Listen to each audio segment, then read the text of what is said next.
This is a full spoiler warning for Mario and Luigi Brothership. Nothing is off limits here. If you don't want spoilers in my ranking every Brothership boss video, what are you, f***ing stupid? The Mario and Luigi RPG series is home to some of the most involved and exciting combat gameplay, especially in its boss fights. And now that it's back, Brothership is no exception to this, thriving with the new battle plugs, Luigi logic segments, and the cartoonishly overpowered bros attacks that would decimate Sephiroth any day of the week. Oh, I guess Bowser Jr. is an orphan now. So while I quietly see that IGN's dogshit 5 out of 10 review and build up an entire multi-hour Mario and Luigi review and analysis series over the next decade to prove them wrong about the fundamentals, Logan, I thought I'd have fun with a shorter video ranking all those awesome boss fights, so I'll hold back my expose for now. But what determines a good Mario and Luigi boss fight? Well, the obvious one that comes to mind is the boss's attacks, with how creative and fun they are to dodge and counter. Next to the stats of the boss, do they avoid being a weakly pushover or a tanky slog? And here I'm talking about the average player going against them, or at least in my case, someone who did every side quest and a decent bit of combat. Whether it be because of appropriate HP,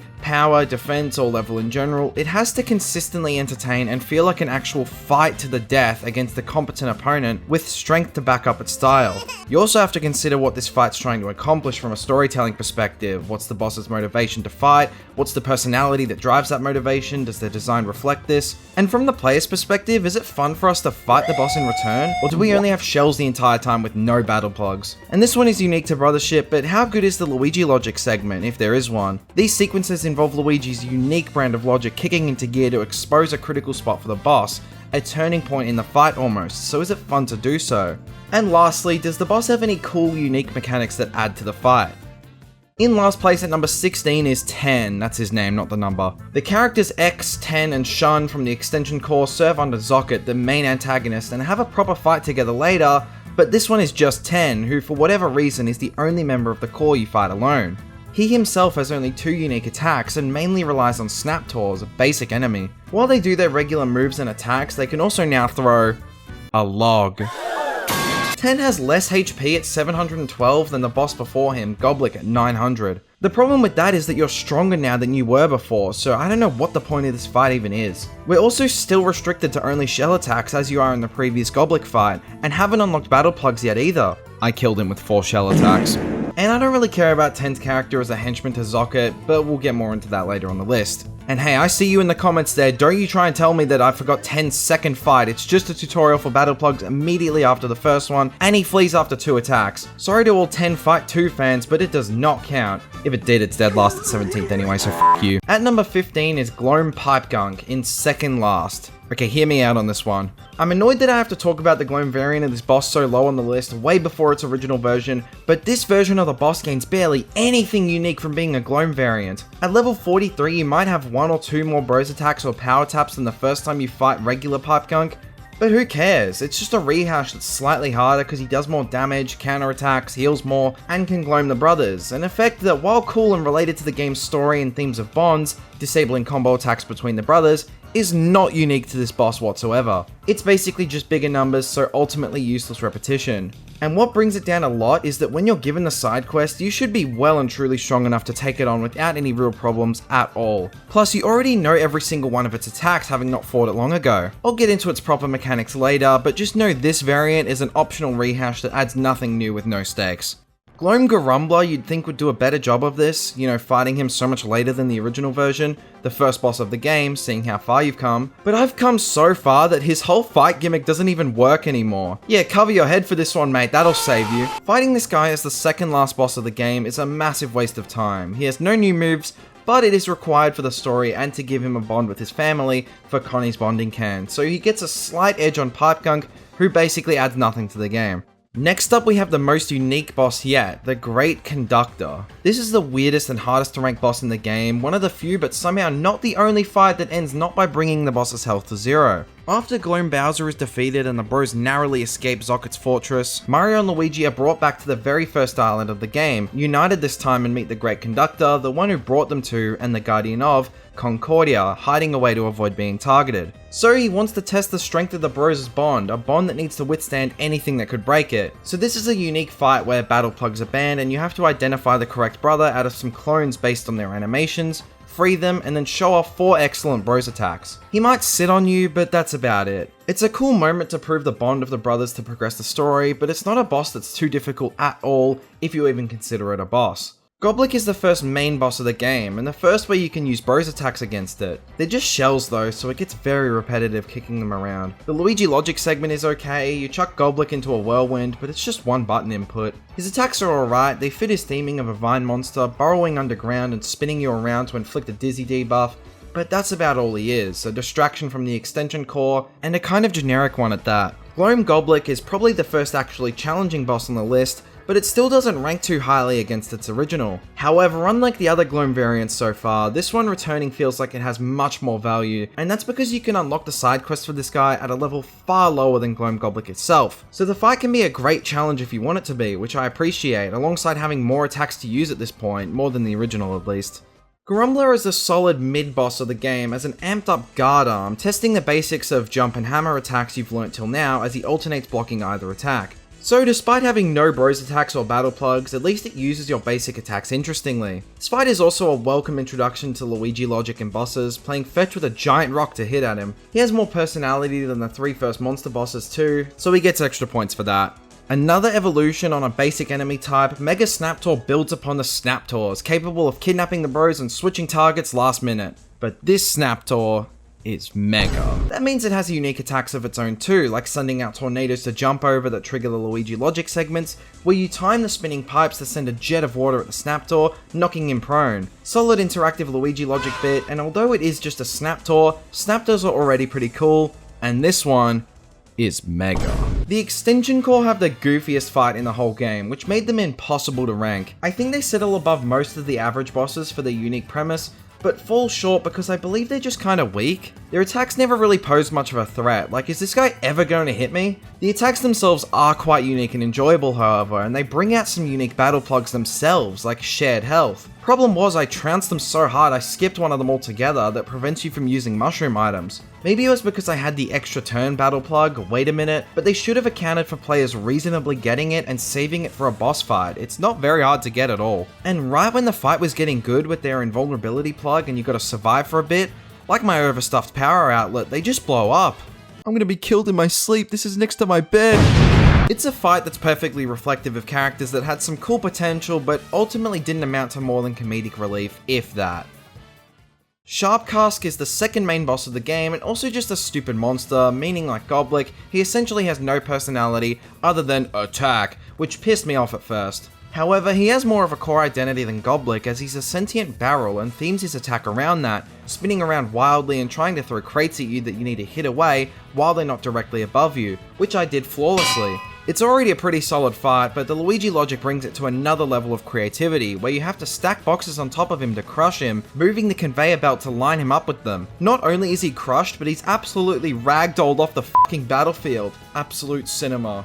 Yeah, we got another one of these, and so to move on quickly, I think Gloam Sharpcask has the exact same strength as Gloam Goblik. Where Sharpcask is already an entertaining boss, fighting a harder version again while underleveled with far more varied bros attacks and battle plugs than you get in the original fight makes this one just as fun to take down as before. Now I'm glad I could finally talk about this boss over its useless Gloam variant. Pipe Gunk as the third main boss of the game was where I finally had enough bros attacks and plugs for the fights to feel awesome on my part, but it thrives on its own too, beginning in its normal goo form, where Shun changes it based on the nearby terrain to fire and ice versions with different attacks and debuffs. The goo version has some sick stretchy attacks that can be difficult to dodge, where the fire and ice versions send out fireballs and ice spikes either in front of or above the bros, and can heal off the environment. In fire mode, he shoots globs of molten lava onto the ground that you have to constantly jump above to avoid taking damage, and the ice form will test your timing as he affects the screen. It's a really cool design for just another monster boss made up of malleable goo and pipe parts, with lots of fluctuating attacks that can sometimes make it difficult to predict and counterattack, always keeping you on your toes. My one complaint is that the Luigi logic could have been a lot stronger. It was so close to being something cool. The first time I got hold of the remote, which is stupid easy, I turned him back to normal mode to remove his buffs when in elemental form, but it didn't expose a critical spot surprisingly. So when watching Shun change Pipe Gunk's form and he doesn't just move straight from fire to ice, I wondered, is that maybe how I expose his weakness with a drastic temperature change? Yes.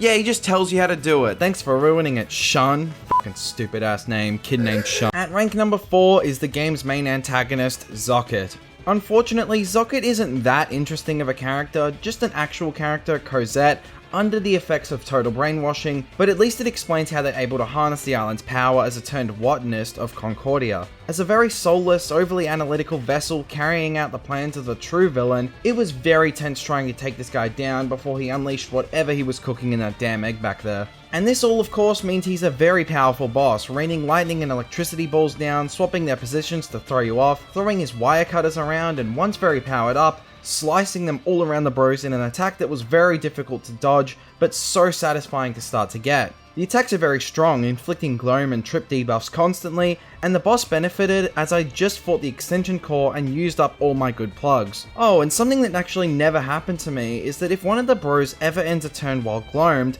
Zocket takes control of them and commands that they attack the other. If you go without damaging the other bro while deflecting their hammer, the bro is freed with the power of their bond, going alongside the themes of the game, with a really fun mechanic. It sucks I was just so good that I avoided ever ending my turn gloamed. So thanks XCage Game for the footage. Bowser is such an exciting boss to get to, playing a pretty decent role in the game. You can't hate Bowser, he's more expressive than ever, especially when raging out halfway through the fight. Ever a loyal king to his minions, they stick by his side for the fight and integrate into his attacks, not to mention their own ones like the Shy Guy Says Mario Party minigame as one of Shy Guy's attacks. That might be more Shy Guy's attack, but it can happen in this fight, so I just wanted an excuse to mention how cool it is. Bowser has so many cool attacks himself, spinning around in his shell, breathing fire, fighting the bros one-on-one, and just fucking sending one of them out of the fight altogether. This is a great fight as you also have 8 bros attacks at this point with 4 solid power taps to combine a ton of mixing battle plugs together too. Despite lacking Luigi logic, it's such a cool boss that's built upon excellently by Gloam Bowser taking the silver medal. This fight begins as you storm Fortress Zocket to take it down, but Bowser's already made it to save the kidnapped Bowser Jr. This conveniently sees one of Zocket's strongest enemies unwillingly turned and charged with Gloam in a chance to dispose of at least one of Zocket's main threats, Bowser or the bros. And so we have to fight to both free Bowser and take down Zocket, a great layer of tension on this battle. Basically all of Bowser's attacks here are refreshed, slowly building up a gloam pool on the battlefield as he spins around, slamming shockwaves down, hiding the bros in pipes and shooting fire at them, and commanding a Shy Guy air tub to rain cannonballs down. But the fight takes a turn with Luigi logic as you take control of the ship and fire it back at the flying gloam Bowser in one of the coolest Luigi logic sequences to rack up tons of damage while avoiding even a single hit from Bowser. With a vast array of attacks, he's strong, scary, and the air chase sequence was a delightful surprise. And in a surprise to no one, basically cheating as it's the final boss of the game, Reclusa claims one of the coolest endings in any Mario game ever. As a delightful surprise that hatches out of Zocket's egg, Reclusa boasts a really cool design that reflects a digital Medusa-like horror and quickly unleashes a horrifying new reality upon the denizens of Concordia. They're all suddenly captured by these sprouting plants trapped in simulations of their wildest dreams. And Concordia isn't the first victim either. Reclusa has been fed and reborn countless times as they build up enough energy to devour entire worlds, using all his energy to move on to the next, with the Mushroom Kingdom next on the radar. He isolates everyone from reality, depletes the entire world of its resources while everyone's in a happy simulated dream world, all to take it over, destroy it, and move on to the next, returning to an egg, waiting for the next unlucky soul to puppeteer, as he did with Cosette in making her become Zocket. This is the world on YouTube Shorts. Needless to say, what a cool character, the lore is fucking awesome. My only wish is that he entered the story earlier. The game builds up to the final battle so well as he actually gets the bros in their creepy fantasy world with the whole world saved and everyone happy. But it slowly breaks down as the bros fight for the power of bonds, to be with each other and everyone else again, and so we enter the final fight. We start by zooming after Reclusa, shooting fire and ice balls to deflect enemy attacks, then we get to the combat.